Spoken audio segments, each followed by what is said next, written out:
청소년기에 아토피가 심해지면 대부분의 부모님들은 중학생, 고등학생이 되면서 편의점에서 간식을 많이 사 먹거나 인스턴트 음식, 패스트푸드 이런 게 먹는 게 늘어가지고 아토피가 심해졌다, 이런 생각을 제일 많이 하시는 것 같습니다. 그래서 제일 많이, 그리고 가장 먼저 시도해 보시는 게 바로 식단 관리입니다.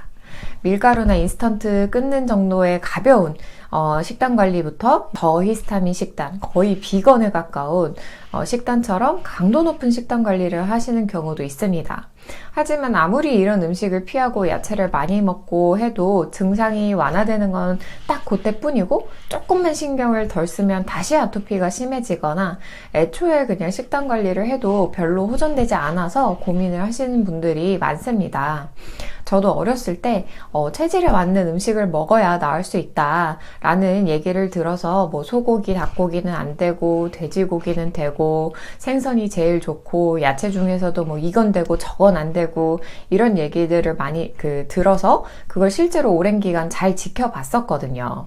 그럼에도 불구하고 소화는 분명히 전보다 잘 되지만 아토피가 좋아지지가 않으니까 거기에 식단까지 관리를 하니까 스트레스를 많이 받았던 경험이 있습니다.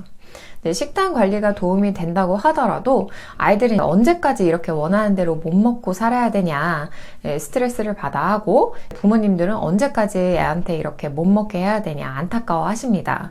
때로는 먹고 싶은 대로 먹었다가 가려워서 벅벅 긁다 보면은 서로 또 싸우기도 하시더라고요. 식단 관리 해도 안 낫는데 엄마 아빠 때문에 강제로 못 먹으니까 더 답답해하는 경우도 있고, 부모님 입장에서는 마음이 이제 안타까우니까 로션 발라라, 이거 먹지 말아라, 긁지 말아라 이렇게 얘기를 하다 보면 잔소리로 들려서 또 마찰로 이어지기도 합니다.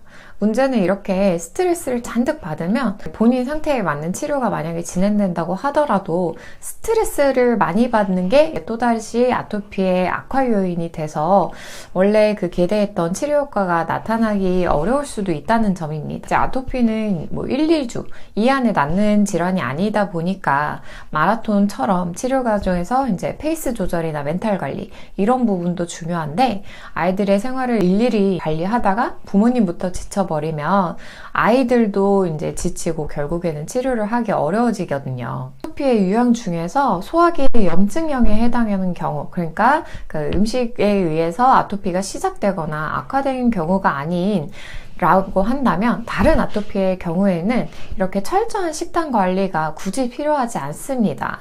이제 아토피 치료 과정에서 굳이 식단 관리를 꼭 해야 되는 이유는 직접적인 치료의 목적이 아니라 이미 너무 예민해진 면역계를 이제 자극하지 않기 위해서입니다.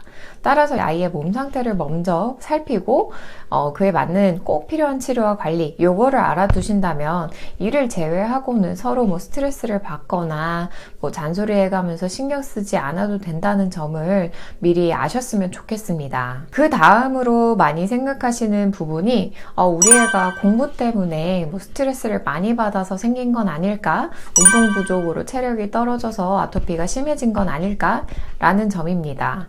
이윤승 원장님의 경우에도 이제 청소년기에 아토피가 심했던 때에 병원에서 땀을 내야 된다, 이 얘기를 듣고 실제로 운동을 열심히 해보셨다고 하더라고요. 근데 아토피가 좋아지기는커녕 진물이랑 땀이랑 엉겨 붙으니까 더 가렵고 운동에 집중도 안 되고, 근데 그래도 참고 운동을 이어가다 보니까 내가 왜 이렇게까지 운동을 해야 되지? 이런 생각을 하셨다고 하더라고요. 이제 물론 무리하지 않는 선 안에서 꾸준히 운동을 하는 거, 그 다음에 활동량을 어느 정도 늘려서 생활에 활기를 주는 거는 좋겠지만, 일부러 땀을 무리해서 내거나 몸에 열이 잘 식지 않을 정도로 과격한 운동을 하는 거는 피하는 것이 좋겠습니다. 특히 아토피는 땀이 나면 가려움증이 심해지는 것, 이것이 특징이기 때문에 현재 몸 상태를 정확하게 파악하지 않고 그저 그냥 일반적인 남들이 해도 되는 면역력 상승하는 방법, 이런 거를 지키기 위해서 무작정 운동을 하는 것은 좀 피하셨으면 좋겠습니다. 실제로 이제 청소년기에 체력이 떨어지면서 아토피가 심해진 것 같아요. 이렇게 얘기하시는 분들이 많은데 진료를 해보면 운동 부족이나 식단 문제보다는 수면 장애로 인해서 아토피가 악화된 경우가 정말 많았습니다. 보통 수면 장애라고 하면 극심한 불면증, 이걸 떠올리시는 분들이 많기 때문에 우리 애는 수면 장애는 없어요. 이렇게 단정 짓기가 쉬운데요. 불면증이 아니어도 수면의 질이 좋지 않아서 청소년기에 아토피가 시작되거나 악화되는 경우를 저는 정말 상당수 많이 봤습니다. 구체적인 특징이나 원인, 해결 방법은 다음 영상에서 자세히 설명드릴 건데요. 오늘은 이렇게 청소년기의 아토피에 하는 오해에 대해서 알아보았습니다.